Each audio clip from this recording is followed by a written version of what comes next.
algo que sale mal, me avisás. Perfecto, Me sí, sí. dijeron que si se llega a cortar la clase, podemos entrar con la misma contraseña. Perfecto, genial. Bueno, bueno, perfecto. Bueno, esta primer clase viene postergada porque la tendría que haber dado el lunes pasado y no pude. Y tampoco el viernes, porque se me complicó con un juicio. De manera que la idea mía es darle clases hoy, que es lunes, y seguir el viernes. Y después seguiríamos los viernes a las 5 de la tarde. Bueno, ustedes ya han oído hablar de la investigación penal preparatoria.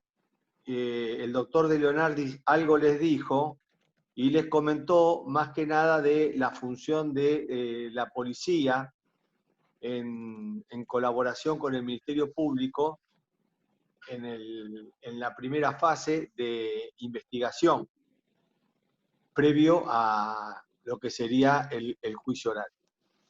Lo que nosotros vamos a ver ahora a partir de esta clase es cuál es el sistema que impone el proceso penal adversarial para investigar el delito.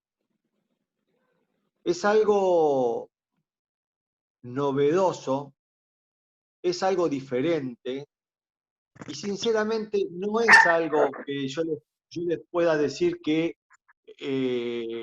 esto es la perfección o que está comprobado que va a funcionar bien. Es un modelo de investigación que responde a un sistema acusatorio, adversarial, fundado en el principio de la centralidad de la oralidad. Entendido el principio de centralidad de la oralidad, no como nos entendía en el sistema mixto, que la investigación apuntaba a la realización de un juicio oral. Acá es el principio de centralidad de la oralidad, porque todas las cuestiones importantes se resuelven en audiencias orales, en presencia de un juez que se llama juez de control y garantía. Y un juez que tiene prohibido, así lo dice el artículo 9 de la ley 27.063, que es el Código Federal que instaura este tipo de procedimiento, que tiene prohibido impulsar la acción penal. O sea que es un juez, no les voy a decir que es exactamente igual al juez del proceso civil, pero es un juez que está retirado, es un juez pasivo, es un juez que no toma la iniciativa en ningún caso. Ustedes ya esto lo van a ver. Son excepcionalísimos los casos en que un juez podría intervenir de oficio. Entonces, este sistema acusatorio adversarial se apoya en una investigación que lleva adelante el Ministerio Público, que por supuesto tiene antecedentes en la historia, en la República Romana, en el derecho griego, y tiene antecedentes en nuestro país también. El Código de Procedimiento Penal de la provincia de Córdoba, de Tucumán, nuestro Código de Procedimiento Penal en la provincia de Buenos Aires, ya desarrollan una investigación penal a cargo del fiscal, y también la desarrollan y se prevé que sea una investigación desformalizada, no plena, que no agota completamente el objeto del delito, sino que es una investigación que tiende a preparar el ejercicio de la acción penal, pero que lamentablemente, como el Código de Procedimiento de la provincia de Buenos Aires responde a lo que se denomina códigos de segunda generación. El código de primera generación es el Código de Procedimiento Penal de Córdoba de 1939, que tenía una instrucción así burocrática a cargo de un juez, si bien tenía un procedimiento de citación directa a cargo del fiscal, pero para delitos leves. Y un juicio oral en el que ingresaba mucha evidencia por lectura, mucha evidencia recogida durante el proceso instructorio ingresaba al juicio oral por lectura. Algo que acá no va a ocurrir. Acá lo que puede ingresar al juicio oral por lectura son pruebas, pero esto es otra cosa. No ingresan los actos de la instrucción. Entonces, esta investigación es una investigación completamente diferente, desde el vamos. ¿Por qué? Porque la investigación en el proceso penal adversarial es una investigación contradictoria y por esencia, en nuestros procedimientos, las investigaciones nunca fueron contradictorias. Entonces es muy difícil hacer una investigación contradictoria.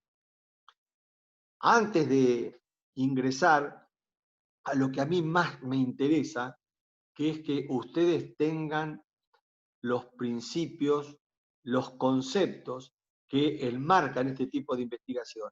Después las regulaciones vamos a ir viendo qué es lo más importante, pero lo que realmente interesa es lo conceptual. Entonces, lo que tenemos aquí en este tipo de investigación es una toma de distancia, o sea, ¿qué es lo que teníamos antes nosotros? Para ir viendo cuáles son las diferencias fundamentales. Nosotros teníamos un sistema que respondía a lo que se denomina el modelo infraccional. ¿Qué es el modelo infraccional? El modelo infraccional es aquel modelo que ve al delito como una relación de desobediencia. Entonces, al resultar el delito una relación de desobediencia, lo que importa justamente es la infracción. El Estado hace pie, pone el acento en la infracción. Entonces, el fin del proceso es la averiguación de la comisión del delito, la identificación del autor, el castigo del responsable, para lo cual esa tarea, en general, en estos sistemas se le adjudica a un juez, que se denomina juez de instrucción, que es propia del sistema inquisitivo. Y esta tarea se le asigna a un juez al que se lo visualiza como un buen padre de familia, como alguien que es un funcionario bondadoso, que va a descubrir la verdad, que al mismo tiempo que va a descubrir la verdad y poder esclarecer el delito, va a proteger al inocente, es decir, va a cumplir funciones que son antagónicas, porque una cosa es la investigación del delito y otra cosa es proteger y garantizar derechos. Y la falacia de este sistema inquisitivo es que el juez puede hacer las dos cosas, lo cual le permite que en determinados momentos tenga que autoevaluarse, evaluar su tarea, lo cual es extremadamente complicado. En cambio, este sistema ve al delito como un conflicto.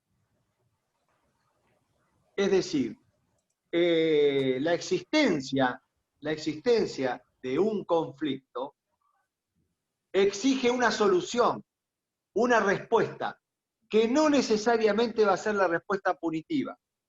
De ahí que este modelo adversarial persiga distintas finalidades. Es cierto que persigue como idea central, y es un fin de la investigación preparatoria, la acreditación del hecho punible, la identificación del autor, pero también como visualiza que en el delito hay un conflicto, comienza a tomar un protagonismo que tuvo en la antigüedad, pero que antes se le retació a la víctima. Y la víctima interviene en todos los momentos, interviene en la investigación, como puede intervenir también en el juicio. E interviene para tratar de lograr una solución al conflicto que la involucra. ¿Por qué? Porque se entiende que la intervención de la víctima en este tipo de procesos genera una suerte de pacificación social. Entonces, en vez de ver al delito como una infracción, se lo ve como un conflicto.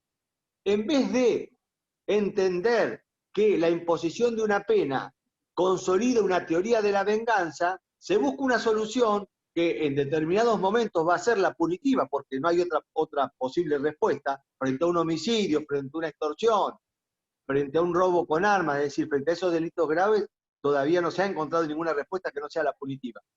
Pero en otro sentido y en otros casos que en general no exceden de los 5 años de prisión, se entiende que la víctima tiene la posibilidad de intervenir, de dirimir en el conflicto y posibilitar la extinción de la acción penal.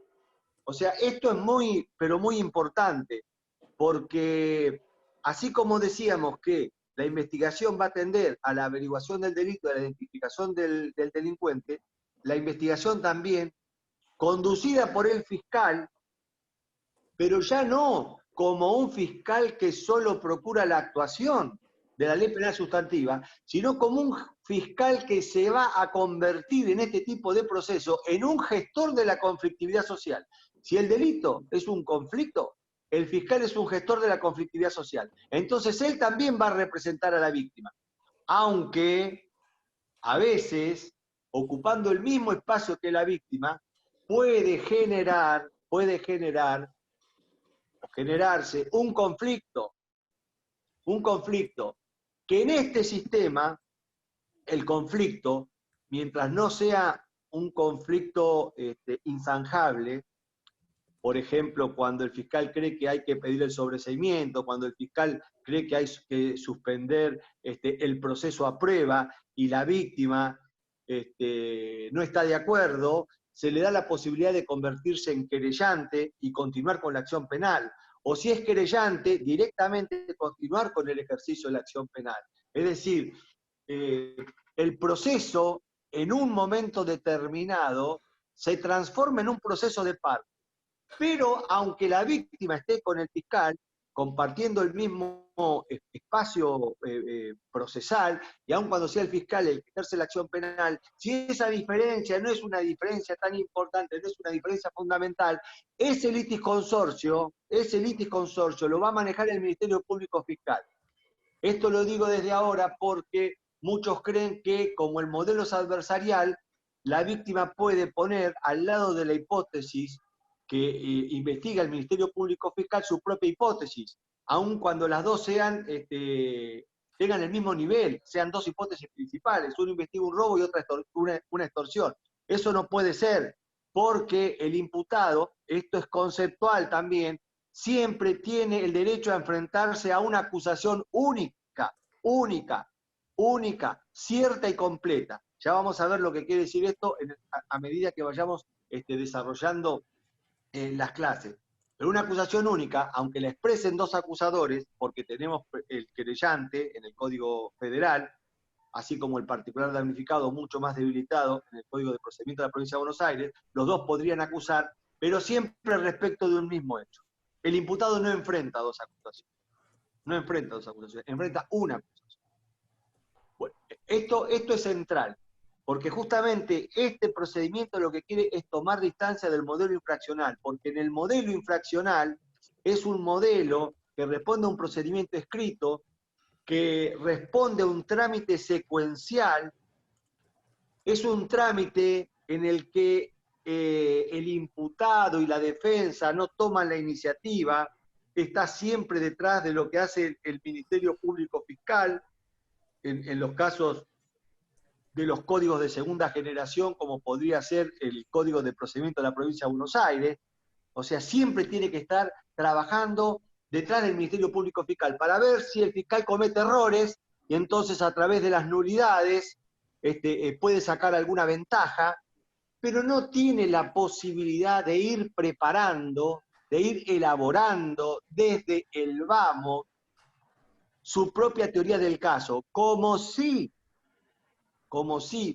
la prepara y la elabora, la depura, y la desahoga en el juicio oral el Ministerio Público Fiscal.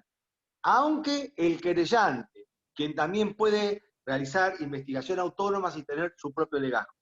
Es decir, este es un modelo diferente, es un modelo que por un lado persigue la respuesta punitiva, pero por otro lado persigue lo que es la relocalización del conflicto, que esto se ve bien dentro de los que se denominan las políticas procesales de restauración, es decir, las políticas procesales tendientes a armonizar el conflicto, a permitir o posibilitar una confrontación entre el imputado y la víctima, pero que sea de carácter reintegrativo o restitutivo, que la víctima pueda verse resarcida en sus derechos. Y claro, esto no es algo perfectamente aceptado por toda la doctrina, porque pone a un mismo nivel a la víctima como sujeto natural del delito con el imputado.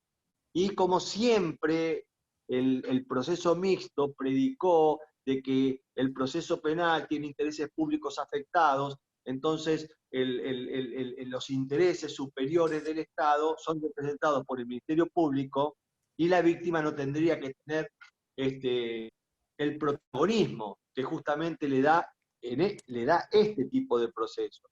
Un protagonismo que, como les decía anteriormente, llega a permitirle el ejercicio de la acción. La víctima, en determinadas circunstancias, en este tipo de procesos, puede ejercer la acción penal y provocar el apartamiento del fiscal. Después vamos a ver cómo es el procedimiento, es decir, cómo tiene que presentar la querella.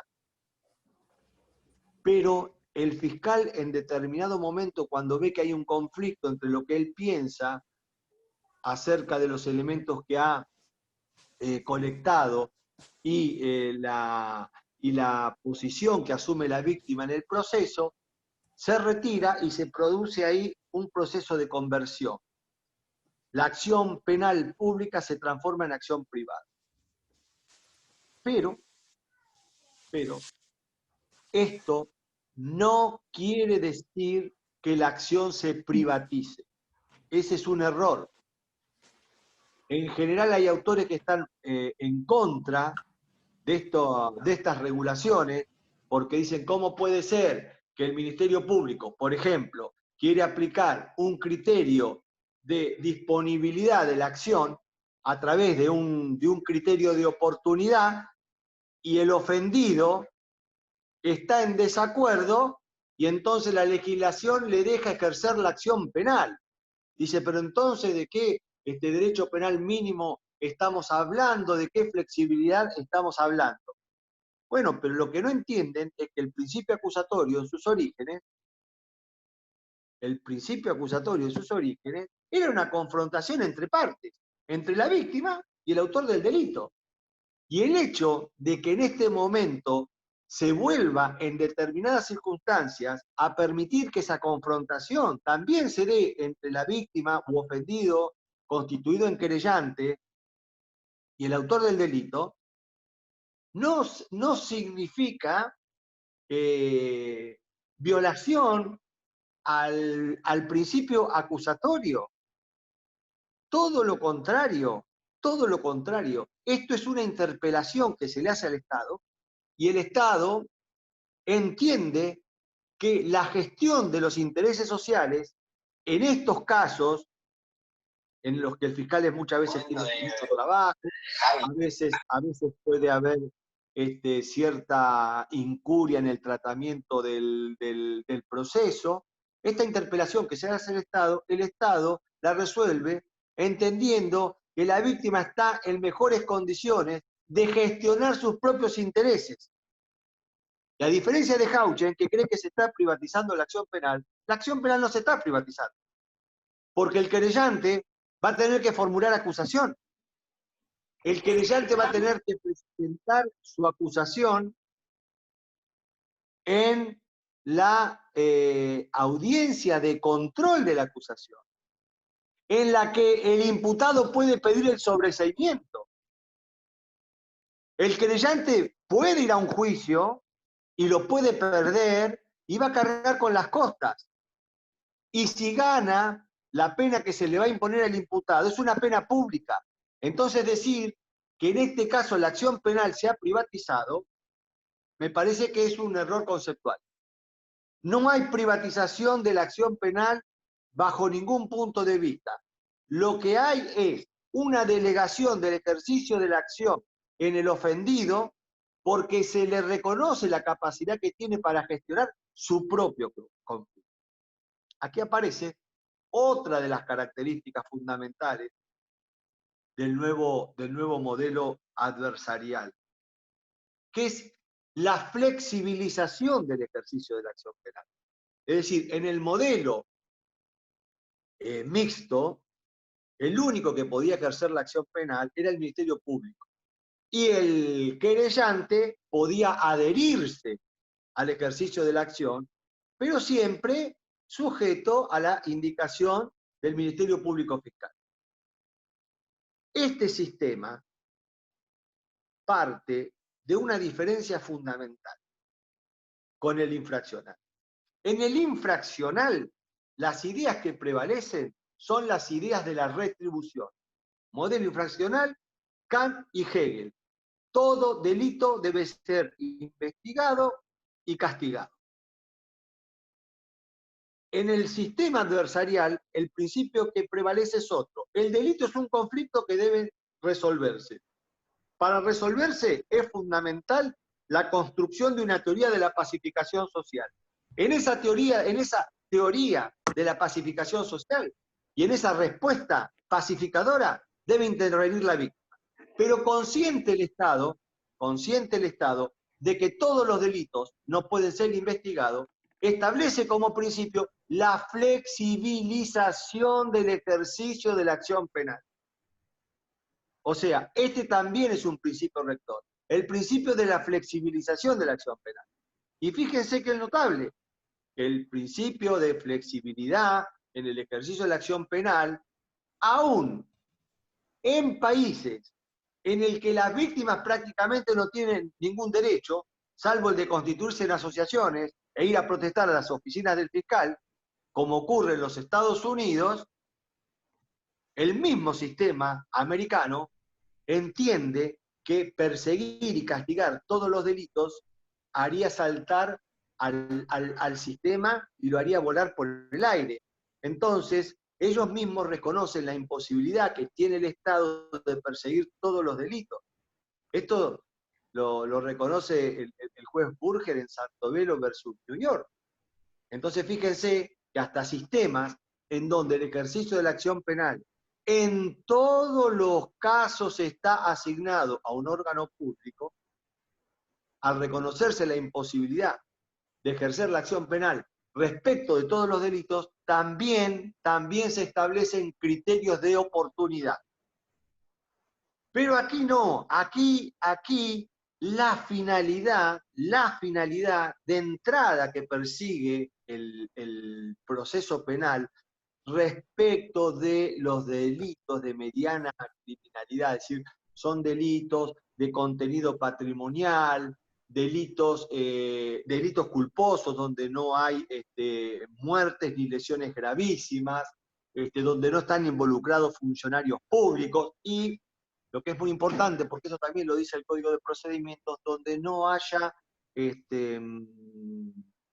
hechos que representen una forma de violencia doméstica o con tinte discriminatorio. Porque allí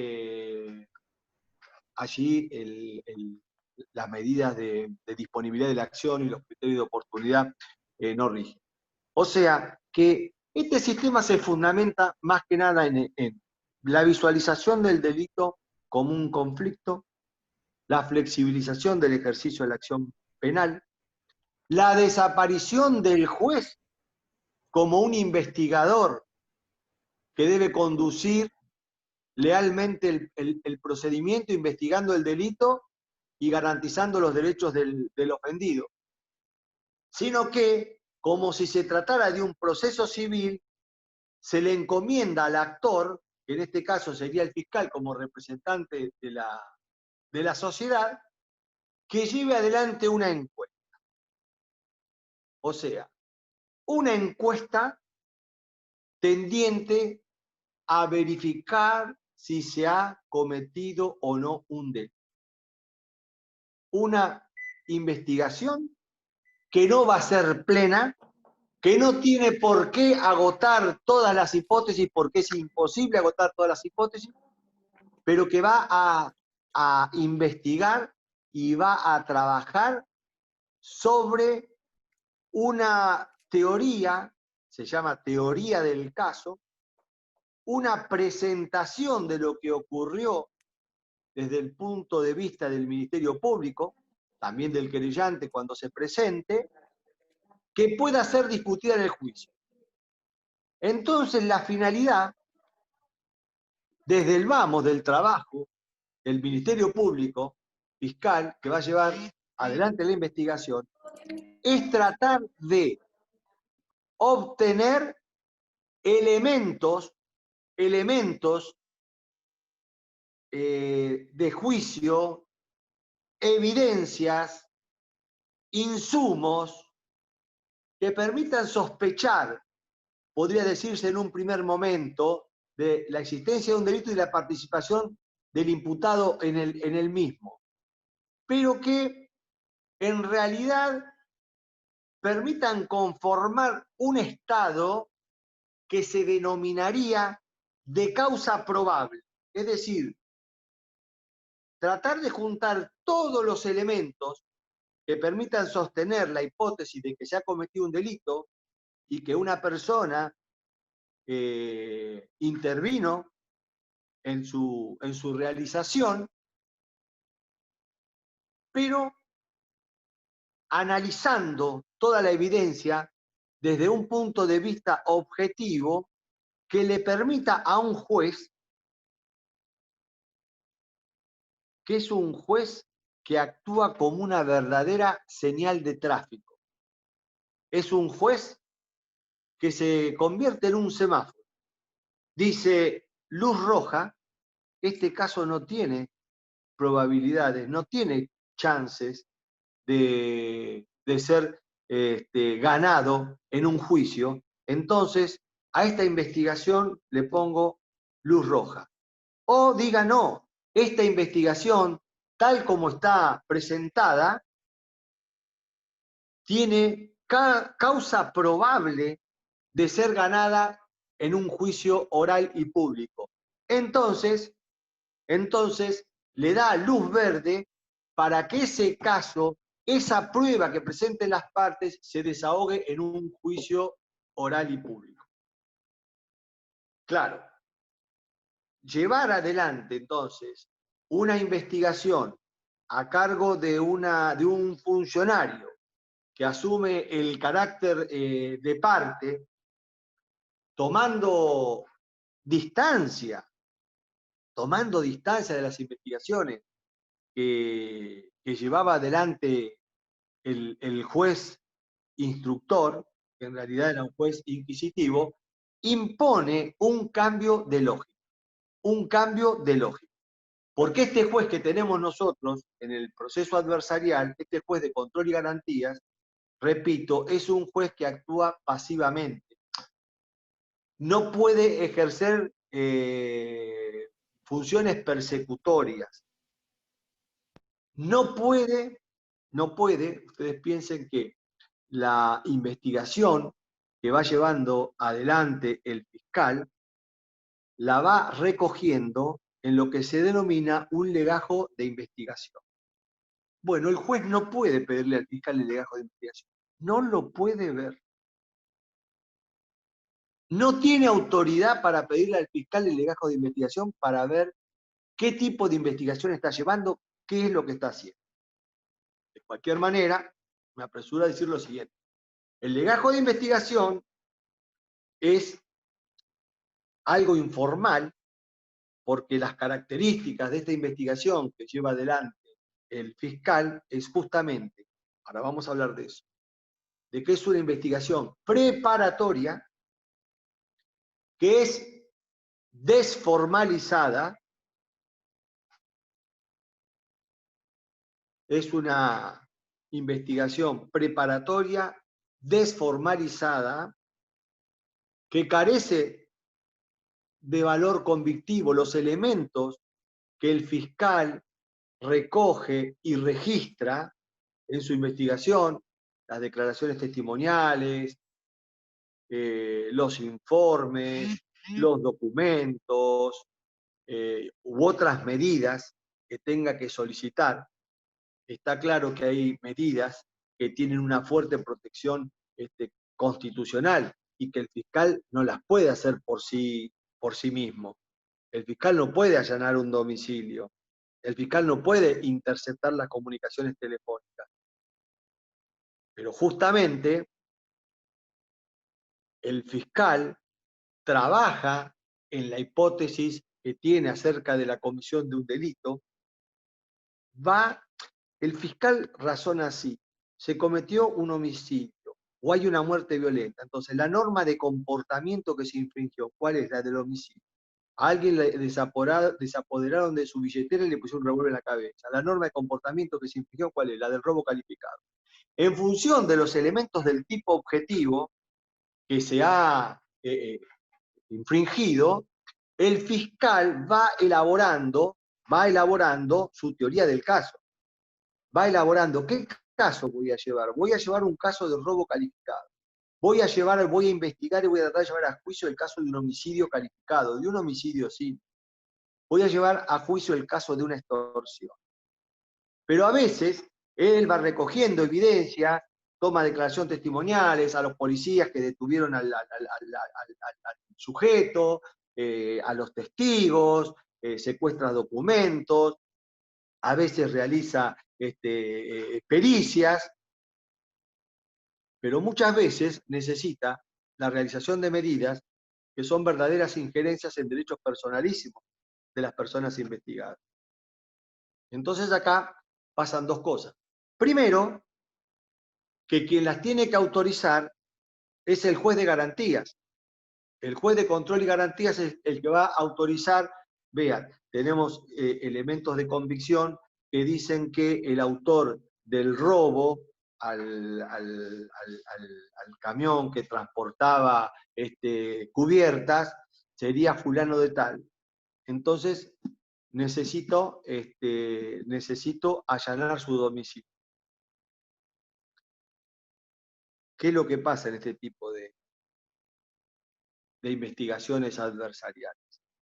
Ya se En ese empieza a caso prever. no se tiene que notificar de forma previa a la contraria, tampoco como así en los casos de interceptación de las llamadas telefónicas, ¿verdad? No se requiere la notificación previa y es como la excepción. Exacto, no solo que no lo podemos Porque pierde la eficacia notificar, justamente porque la diligencia. si notificamos la diligencia perdemos. Pero ¿qué es lo que está Correcto. previsto? Está previsto algo que no se ve en otros códigos. La audiencia unilateral. El fiscal le pide al juez una audiencia unilateral. El imputado todavía no sabe, aunque esté identificado, cuando el fiscal entiende que puede haber un riesgo si se publicita, si el imputado se entera de las medidas que se van a llevar adelante, puede haber un riesgo de frustración. Entonces el fiscal le pide al juez una audiencia unilateral. Y en esa audiencia unilateral le pide y le explica y le fundamenta que necesita o un registro domiciliario, que les pide una orden de allanamiento, o la interceptación telefónica. Y él en esa audiencia le tiene que fundamentar cuáles son los motivos que autorizan el pedido. Pero como antes les decía, el juez no le puede pedir qué es lo que tiene en el legajo de la investigación penal preparatoria, porque ese es un legajo deformalizado, no tiene valor convictivo, no puede ser utilizado para dictar sentencia en el juicio oral. Pero sí le puede pedir, ¿pero por qué usted dice que es este imputado el que intervino en el robo? entonces ahí sí le puede pedir que le demuestre cuál es el elemento de convicción que autorizan a pedir la orden de registro domiciliario o la interceptación de teléfono. Pero esta es la única oportunidad, que es en el caso de la audiencia unilateral. Porque ¿qué es lo que ocurre? Es lo que yo les decía al inicio de la charla, que hay que verlo funcionar a este tipo de procedimientos. No es que con seguridad va a funcionar muy bien, porque el imputado tiene el derecho en todo momento, salvo una excepción que ahora se las comento, si se entera de que está siendo investigado, de pedir el legajo de la investigación, que le informen cuál es la prueba que hay en su contra. Hasta ahora, los fiscales siempre trabajaron tranquilos. Los fiscales, ¿qué es lo que hacían? No, todavía usted no tiene el carácter de imputado, entonces los fiscales trabajaban, trataban de obtener evidencia, y cuando ya tenían armado un buen caso contra el imputado, recién ahí en ese momento lo llamaban a prestar declaración. No, esto ya no es más así.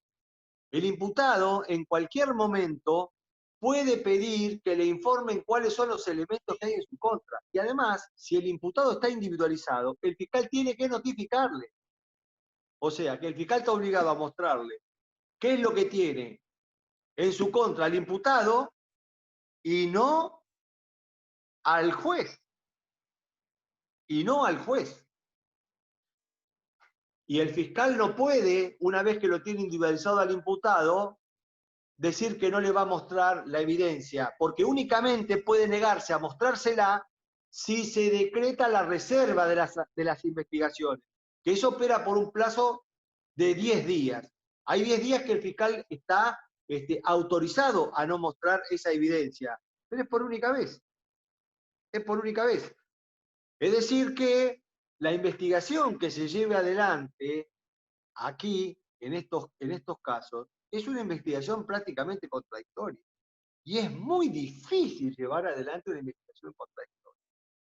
Además, cada paso que vaya a dar el fiscal, ¿sí? ¿Cómo no?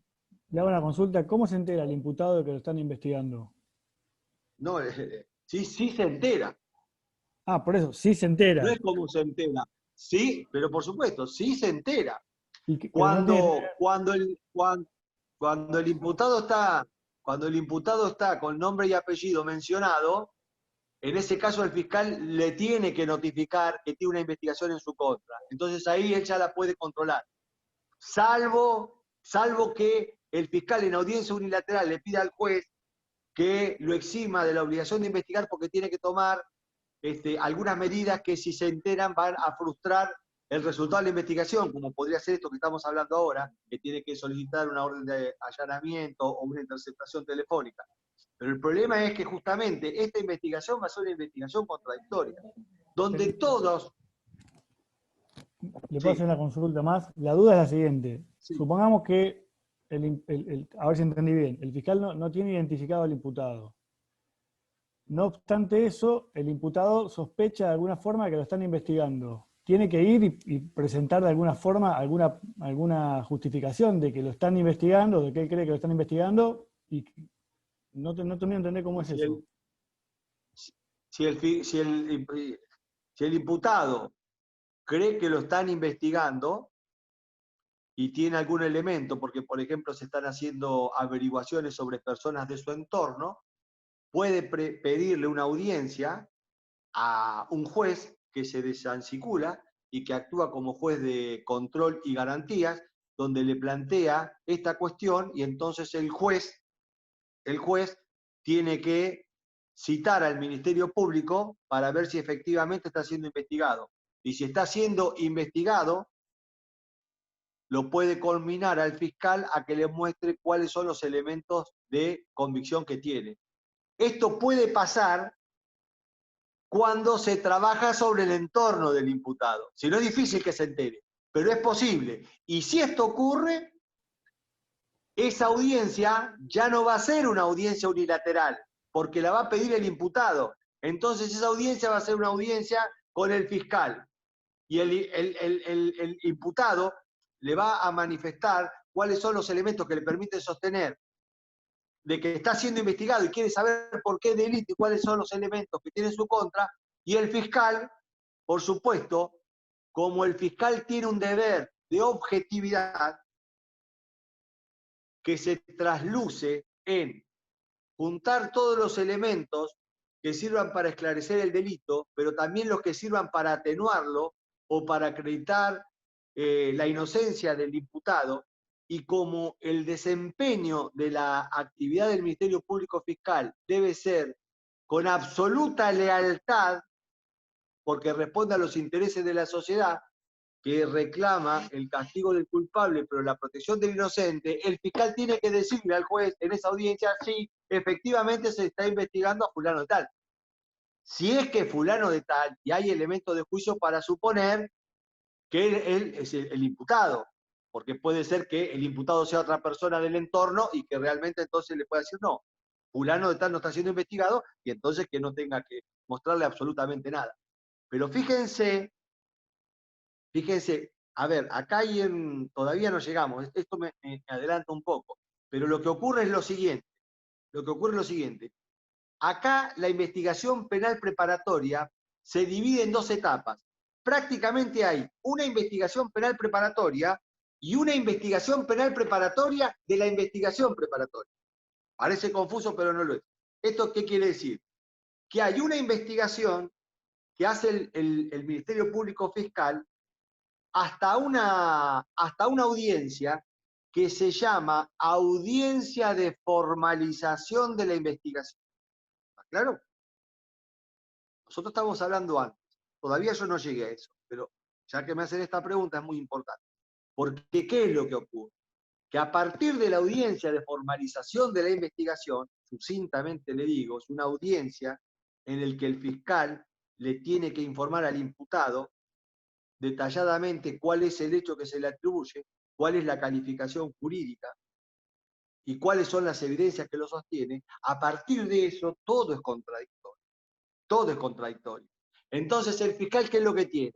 El fiscal tiene la posibilidad de investigar solo, sin control, durante 90 días.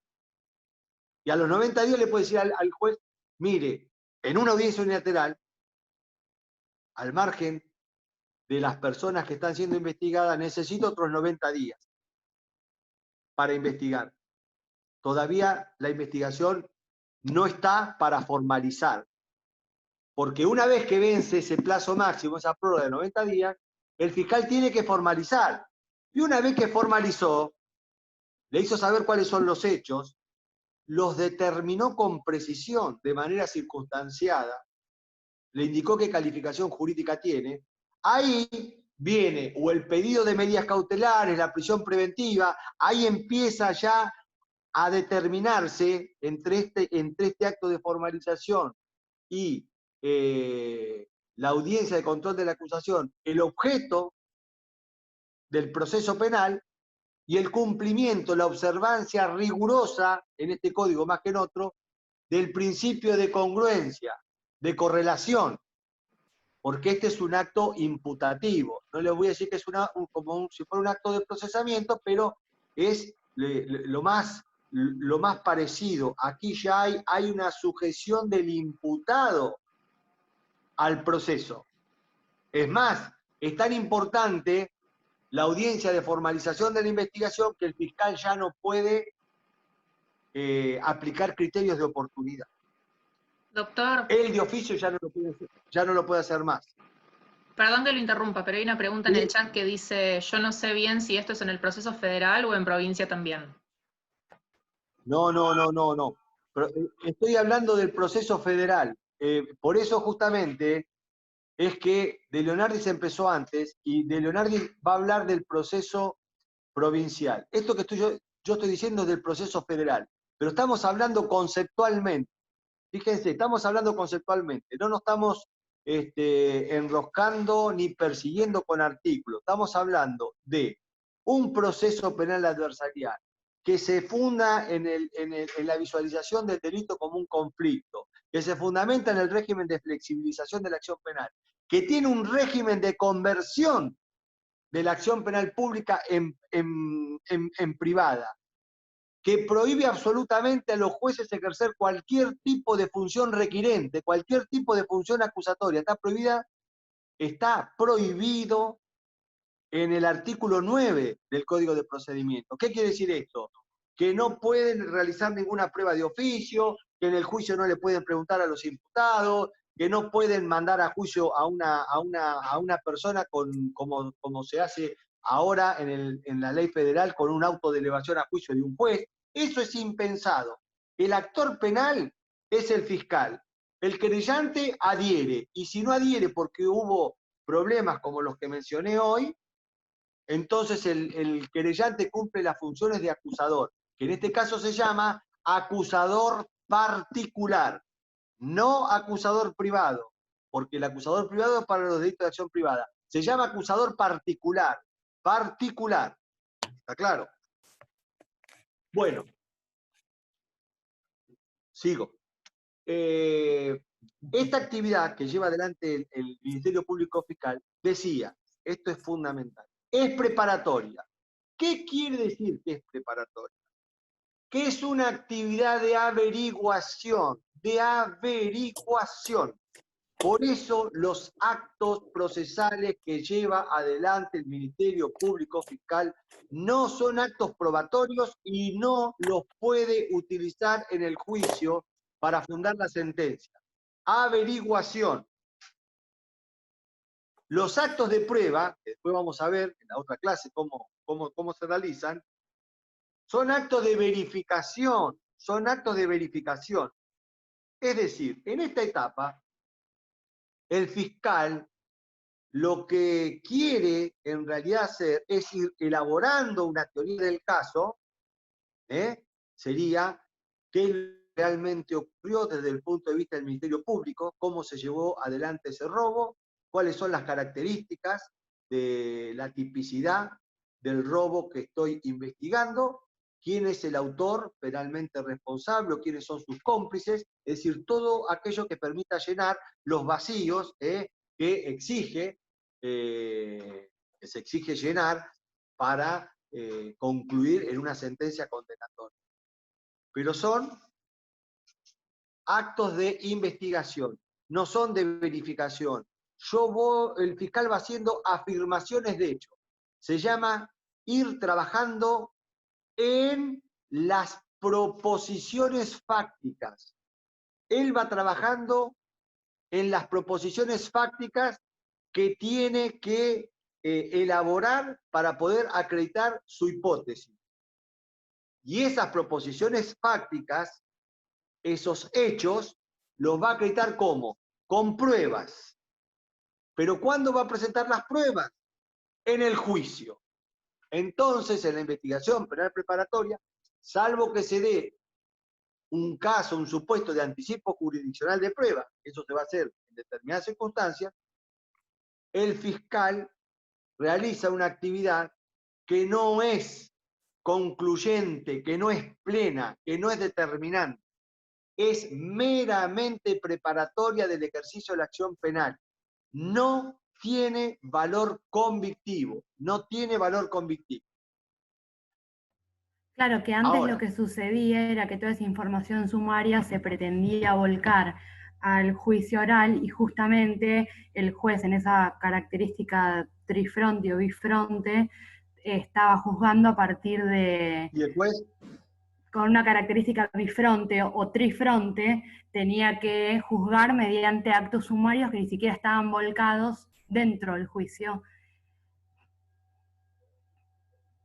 Y eso es lo que pasa hoy, que en el juicio oral se permite por el 366 la introducción por lectura de testimonios que no fueron confrontados. Eso en un sistema adversarial es impensable. En un sistema adversarial no puede entrar nada que haya sido recogido unilateralmente. Ya vamos a ver más adelante. Eso es justamente lo que establece el fallo Miranda. Miranda no. Miranda versus Arizona tiene que ver con la imposibilidad de utilizar manifestaciones autoincriminatorias de una persona sospechada de la comisión de un delito, claro, sin advertirle que eso se puede convertir en prueba en su contra. claro, la interpretación que tuvieron de la Eso es lo quinta que- enmienda. Exactamente. Perfecto. Sí, pero yo no estoy hablando de la declaración del imputado. Pero lo que pasa es que en el proceso adversarial, lo que ocurre, que es muy difícil, es llevar adelante una investigación contradictoria. No una investigación conducida unilateralmente y sin controles, que es lo más fácil del mundo. Ustedes piensen que en el Código de Barrio había un artículo, el 180, que decía que en el debate no se admiten, en el sumario no se admiten defensa ni debate. Así es muy fácil investigar. Se han presentado casos en la jurisprudencia de imputados que eran notificados del auto de procesamiento con prisión preventiva y se decía que como el sumario era secreto no se le podía informar cuáles eran los fundamentos por los cuales se decía que prima facie, provisionalmente había cometido un delito y había que encarcelarlo. O sea que tenía que hacer un recurso en algunos fallos jurisprudenciales sin conocer los fundamentos. Imagínense lo que se ha avanzado, pero de cualquier manera, este sistema también es un sistema crítico hacia la provincia de Buenos Aires. ¿Por qué? Porque el fiscal en la provincia de Buenos Aires se ha transformado en una suerte de juez instructor. Y eso es lo que no se quiere en el modelo adversarial. No es que se cambia al juez y se le saca las facultades instructorias para dársela al fiscal. No. El fiscal en el proceso adversarial trabaja en la elaboración de una hipótesis delictiva y la trabaja, salvo las excepciones que yo le di, que es en el primer momento, antes de la formalización de la investigación, trabaja unilateralmente 90 o hasta 180 días, recogiendo prueba y pidiéndole auxilio al juez en audiencias unilaterales cuando se requiere afectación de derechos fundamentales, pero después, una vez que formalizó la investigación, todo es tete a tete. O sea, es una investigación contradictoria. Es decir, si hay que hacer una prueba que sea intrusiva sobre los derechos del imputado, y lo tendrá que convencer al juez. Y el imputado podrá oponerse. Cuando se formaliza la investigación, pues ya lo vamos a ver, ese es el momento en el que se piden las medidas cautelares. Entonces, ya no se trata de notificar un escrito a través de un ujier de que hay elementos como para dictar el procesamiento del imputado y disponer la prisión preventiva. No. Ahí en una audiencia oral, el fiscal tiene que decir, una vez que formalizó la investigación, cuáles son los elementos de juicio que le permiten suponer que el imputado en libertad va a burlar la acción de la justicia, va a entorpecer las investigaciones, va a coaccionar a los testigos, etcétera, etcétera, y en qué evidencia se fundamenta. No es que lo puede alegar como la circunstancia que exige la doctrina para imponer la prisión preventiva, sino que tiene que decir, ¿y en qué circunstancias fácticas de este proceso resultan acreditados esos extremos que se invocan para someter al imputado a prisión preventiva? Y eso en una audiencia contradictoria, en una audiencia cara a cara. Y el juez, una vez de escucharla, una vez de escuchar a las partes, oralmente, tiene que resolver y darle la razón a una de ellas, pero en función de los argumentos que las partes introdujeron en la audiencia. El juez no puede sacar un argumento de la galera y decir, no, bueno, pero la doctrina dice tal cosa, entonces yo le voy a imponer la prisión preventiva por este fundamento. Ah, no. En un proceso adversarial ese principio no corre. O sea, el juez solamente puede invocar en sus decisiones, en sus resoluciones, los argumentos que utilizaron las partes. El juez es llamado a dirimir una controversia, y la controversia la arman las partes. El juez no interviene en la elaboración de la controversia.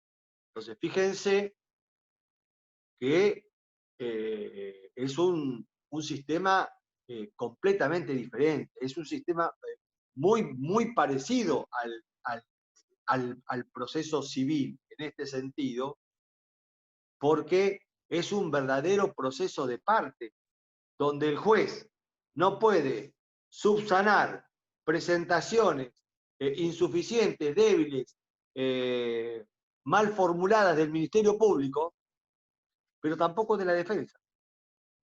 No puede salir a socorrer a la defensa. Esto no quiere decir que si el juez ve que la conducta es atípica se tenga que cruzar de brazo y no va a mandar a la cárcel a cumplir una prisión preventiva a un sujeto si la conducta es atípica porque el defensor se durmió y eso no lo vio. No, eso no lo va a hacer, porque estaría participando en una ilegalidad. Pero son las partes las que le suministran el sustrato. No solamente fáctico, sino en este sistema el jurídico, a punto tal que prácticamente el juez no puede apartarse de las calificaciones legales que sostienen las partes. Evidentemente, todo este sistema, fíjense cuando hablábamos de la centralidad del juicio, que cómo se entendía en el sistema mixto, la centralidad del juicio, y bueno, sí, todo lo que se dice es provisional para que se discuta en el juicio. No. En el sistema adversarial la centralidad del juicio quiere decir que todo se discute en audiencia oral. Centralidad del juicio no es el juicio. La centralidad del juicio quiere decir que todas las cuestiones controversiales se dirimen en audiencias orales durante la investigación penal preparatoria. Y la audiencia de conclusión de la investigación y de control de la acusación también es una audiencia oral muy importante, porque es la audiencia que va a determinar si la causa pasa o no al periodo de juicio. Ahora, para que este sistema funcione, ustedes ya se dieron cuenta que no solamente se fundamenta en el ejercicio de las potestades que tiene el fiscal para la aplicación de políticas punitivas, la visión político-criminal de visualizar al delito como un conflicto también es muy importante en la implementación de modelos de restauración, de modelos de políticas de restauración de los derechos de la víctima, de posibilitar que la víctima logre una suerte de reivindicación. Muchas veces será económica, otras veces será moral, por pedidos de disculpa, por muestra de arrepentimiento por parte del autor. Pero eso genera en todo lo que son los procesos de restauración, de armonización, pacificación social y la consideración de la persona de la víctima. Porque otra cosa que no dijimos es que el modelo infraccional utiliza a la víctima para intervenir sobre el imputado. A través del delito que sufre la víctima, el Estado interviene. Entonces, le dice a la víctima, usted no puede intervenir, porque tiene miedo que la reacción de la víctima sea superior al daño que le genera a la víctima el acto del delincuente. Pero una vez que el Estado interviene para que la víctima no se exceda en la represalia, le dice, bueno, pero ahora ya su opinión no me interesa. Lo que interesa es la correcta actuación de la ley penal y lo vamos a castigar al autor del delito. Y la víctima desaparece, que es lo que se señala cuando se habla de la confiscación de la víctima. Se la saca del proceso. Entonces ahora no. Lo que hace el proceso adversarial es subirla a la víctima como un actor, como un protagonista fundamental, a punto tal que participa en todas las audiencias. Audiencia de conciliación, audiencia de suspensión del procedimiento a prueba, audiencia de reparación, para lograr para convertir la acción penal pública en privada y seguir adelante sola, Es decir, que hoy la víctima para el proceso adversarial es protagonista. La víctima es protagonista, no es excusa. En cambio, en el modelo infraccional, el Ministerio Público Fiscal, cuando aparece, representaba los intereses del Estado y luego también se apropió de los procedimientos e invocando representar los intereses de la víctima, a quien jamás escuchaba o muy pocas veces escuchaba. Este proceso está emparentado con la nueva ley de protección a la víctima que obliga a no solamente a garantizarle los derechos de información, sino a hacerla partícipe en todas las medidas que se adopten en el juicio. Por ejemplo, antes de disponer la extinción de la acción, un sobreseimiento, la libertad del imputado, etcétera, etcétera, la víctima debe ser citada y puede concurrir a las audiencias orales.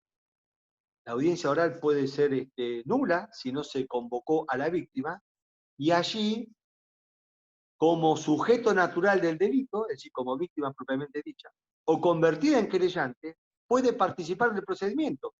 O sea que puede contestar a los fundamentos que ponga el defensor, e inclusive en algunos casos puede oponerse a los argumentos que tiene el fiscal.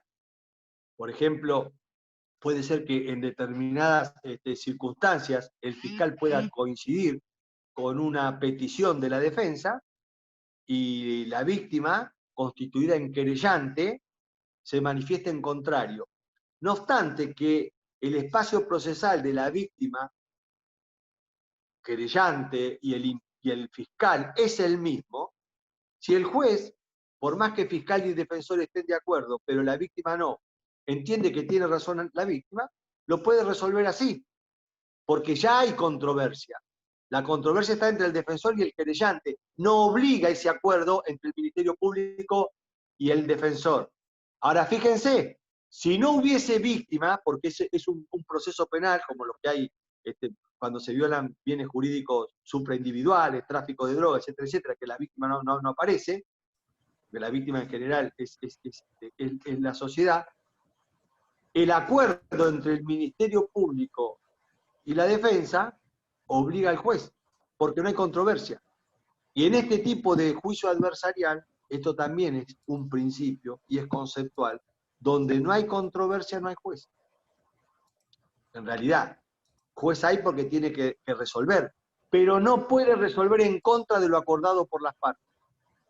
Porque como el juez no puede ejercer funciones ejecutivas, no puede resolver en contra de lo acordado por las partes.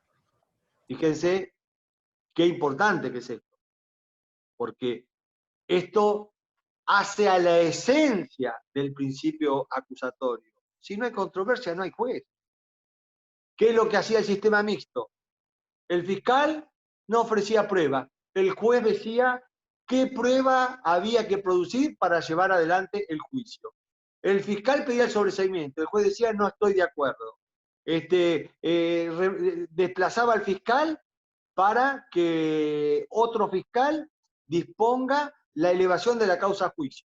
Todo esto pasaba hasta que la Corte de la Nación declaró inconstitucional, en el caso Quiroga, esta facultad que tenía la Cámara de Apelaciones de convertirse en un acusador y decir qué caso iba a ir a juicio. No, solamente un fiscal o un querellante pueden decidir o pedir que un caso vaya a juicio. Y un juez dirá si ese caso tiene que ir a juicio o no tiene que ir a juicio.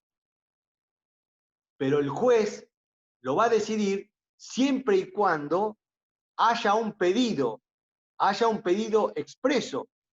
Lo que no puede hacer el juez frente a un no pedido, frente a un pedido de sobreseimiento del fiscal, decir, no, yo no estoy de acuerdo y este caso tiene que ir a juicio. Eso no puede pasar más.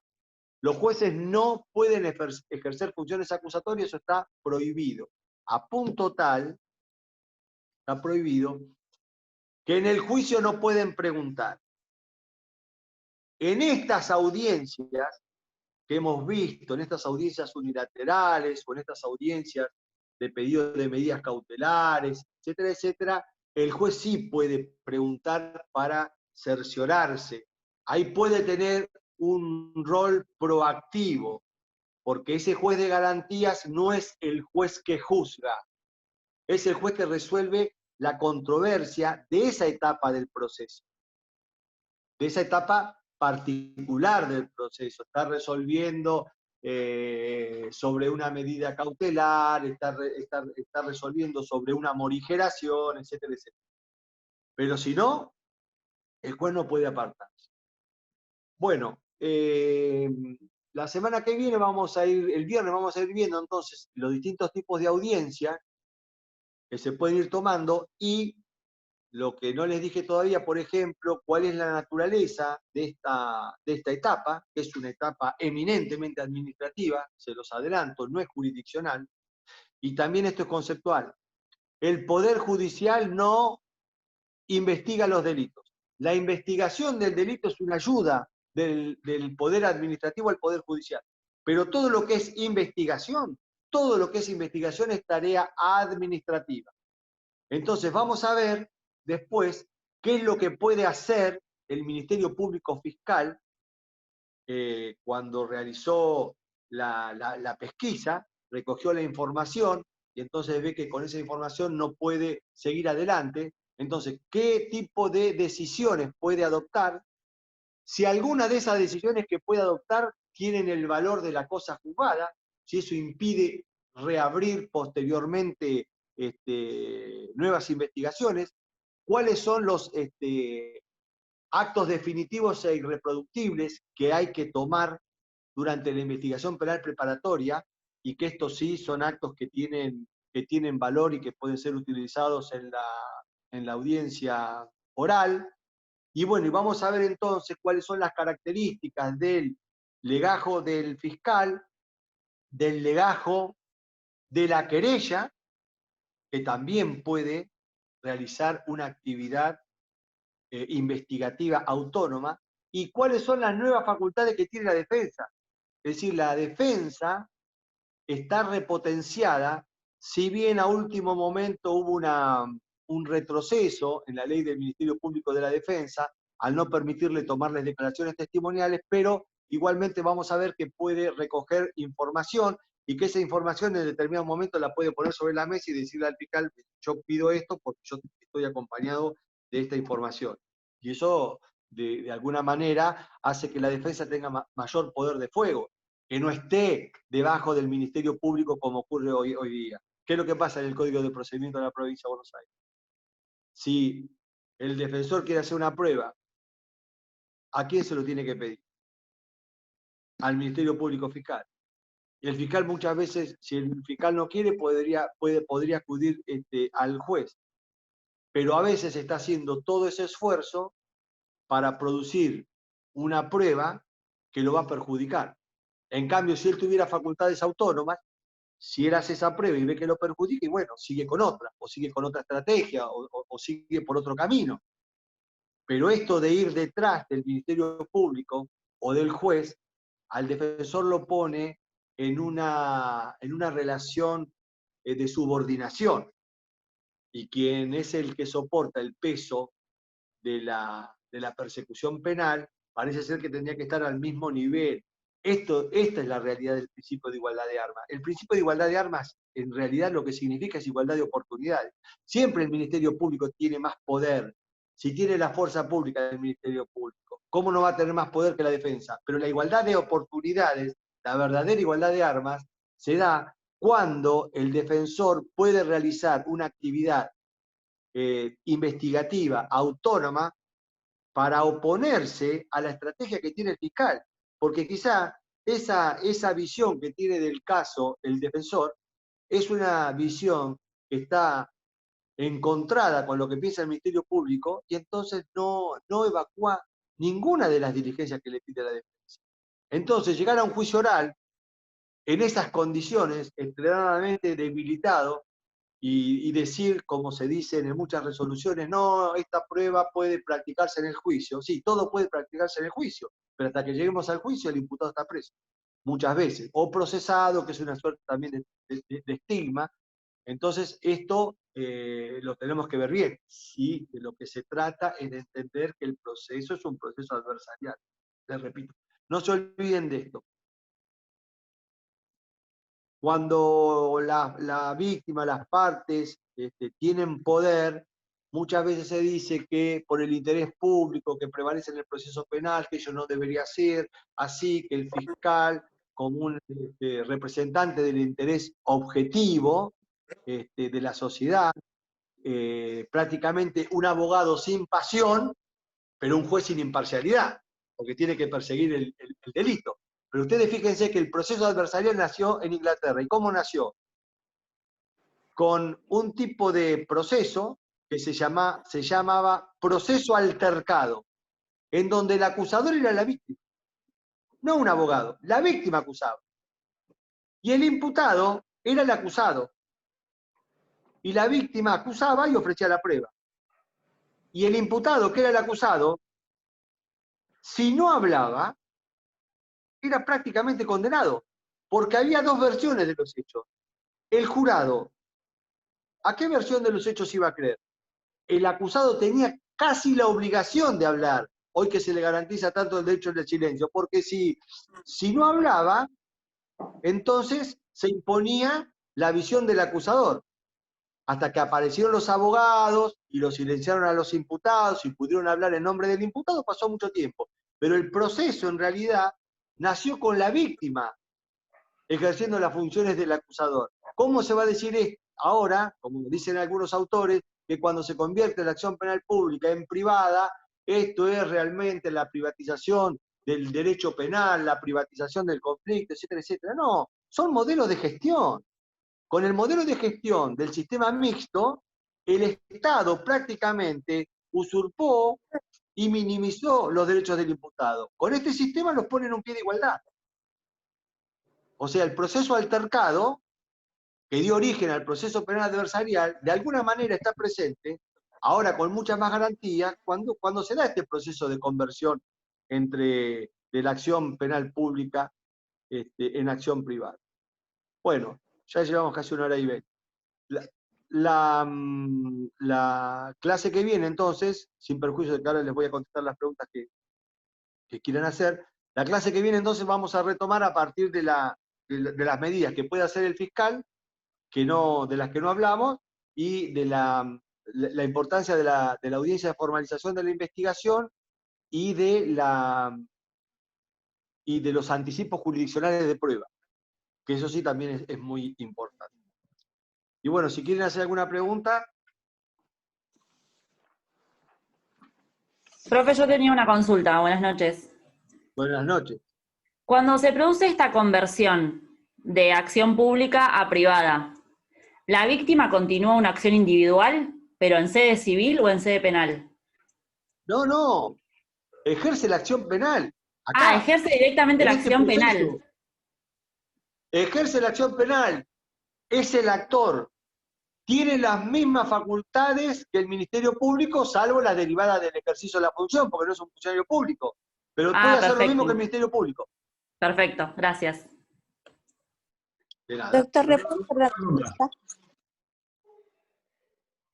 Sí. Doctor, ¿le puedo hacer una consulta? Sí, claro. Cuando usted habla de la centralidad, de la oralidad, eso se da, o sea, eso significa que no va a ser ya como en el proceso inquisitivo, que la oralidad recién se va a dar en el juicio oral, sino que ya se da en la etapa de investigación. Exactamente. Oralidad. Oralidad para el control de la detención, para la formalización de la investigación, para las medidas cautelares, para la reparación, la conciliación, para todo lo que tiene que ver con la relocalización del conflicto, para la finalización del plazo de la investigación. De eso tenemos que hablar. Sí. ¿Durante qué plazo puede llevarse adelante la investigación? Es decir, todo eso se hace en audiencias orales. O sea que no es el juicio oral la única audiencia oral. Bueno, gracias. Eso es el principio de centralidad de la oralidad, aplicado en el proceso adversarial. Bueno, gracias, doctor. Doctor, Profesor, le una hago una pregunta. consulta. ¿En qué casos el juez puede solicitar esta investigación preparatoria? ¿Cómo? Usted había mencionado que solamente el imputado, en caso de que se entere de que lo están investigando, podía pedir este documento desformalizado, algo así había dicho, pero que el juez en principio no podría hacerlo, pero había un caso en el que sí, ¿puede ser? No, no lo dije así. Lo que dije es que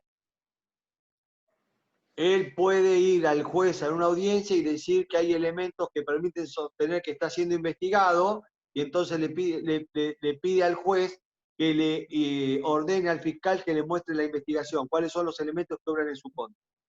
Lo que yo dije es que el juez no puede ver el legajo de investigación, pero si el juez, en una audiencia contradictoria, después de la formalización de la investigación, el fiscal le pide la prisión preventiva y le dice, yo tengo elementos de que, hay información de que el imputado va a burlar la acción de la justicia, el juez le puede pedir ver ese documento. ¿Cuál es el documento que tiene que le permite suponer que el imputado va a burlar la acción de la justicia? No todo el legajo, pero sí ese documento, porque el juez tiene que resolver.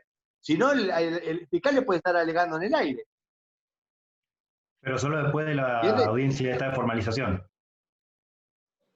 Claro, claro. En Perfecto, esa audiencia gracias. podría ser perfectamente. No, pero también, antes de la formalización, si el fiscal le dice, no, necesito la interceptación telefónica de esta persona.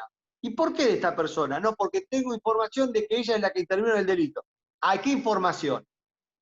Si el fiscal le dice, no, tengo una información anónima, el juez le va a decir que no. No, tengo un testimonio. ¿Y qué dice el testimonio? Y por ahí quiere saber el juez. Y está muy bien. Para eso es la audiencia unilateral. Como no va a estar el imputado, que en este caso podría frustrar el valor de la diligencia, el juez ahí tiene la posibilidad de preguntar y de informarse. Pero lo que no puede es decirle, a ver, muéstreme el legajo que tiene usted, a ver todo lo que tiene en contra del imputado. No, no, no.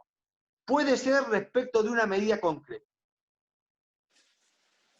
¿Se entiende? Perfecto, gracias. Sí, sí. Le hago una consulta, doctor. En el tema de los principios, el principio de contradicción, ¿se puede decir que el fallo GHM del 95 es donde surge que no hay pruebas sin contradicción y desde ahí, o sea, se torna como basal en el sistema federal? ¿Qué falló? El fallo GHM sobre comercio de sustancias estupefacientes del 95. Ah, bueno, pero ese es un fallo del tribunal nuestro. Claro, Sí, de Mar del Plata. acá nosotros no quiero hacer Adelantar. bambolla, pero lo que puedo decir es lo siguiente. Te digo lo siguiente. Ese fallo del 95, no hay prueba sin contradicción. La Cámara de Casación Nacional, porque no era federal en ese momento, recién estableció ese principio en el año 1999, en la causa Abasto. Héctor Abasto. Bien. O sea que ese fallo es un fallo señero, sí, es uno de los primeros fallos que hay en la Argentina sobre ese tema. Ah, perfecto. ¿Sí? ¿Sí? Que igualmente eso después se contradijo con el Novoa, con el Novoa, ¿no? Donde se establecía el principio de verdad real. Sí. Vos diste la materia ya entonces. No, Sí, yo no la di, es cierto. pero soy fanática del derecho penal y bueno, no la di nunca. Me recibo con esta Sí. materia y Bueno, estoy haciendo está la bien, práctica. pero eso está muy bien, pero eso lo dejo para la próxima clase. Muy bien, Abasto versus Novoa. Está muy bien. Está bien. Está bien, muy bien. Muy bien. Bueno, ¿terminamos ya? ¿Puedo hacer una consulta? Buenas noches. Bueno, buenas noches. ¿Qué tal? Sí, sí. Me quedan algunas dudas, quizá usted ya lo mencionó, pero respecto al sistema infraccional, ¿qué resabios quedan en el código o si hay alguna provincia que lo sigue utilizando? O tengo la confusión de que en Nación se sigue utilizando el sistema de inquisición, ¿o no? Sí, sí, en Nación, salvo las provincias de Salta y Jujuy, utilizamos un sistema que responde a la visión infraccional del delito. Y va cambiando en algunas provincias, pero no todas tienen un sistema tan moderno como el de la ley 27063. Chubut sí tiene un sistema moderno, Chubut, pero no todas. Santiago del Estero tiene como el de la provincia de Buenos Aires, que es acusatorio burocratizado, es de la segunda generación, pero el más moderno es el de la ley 27063. ¿Qué te digo? Igual le hicieron algunas reformas que lo empobrecieron. Pero es así. Ok. Gracias. Bueno, nada.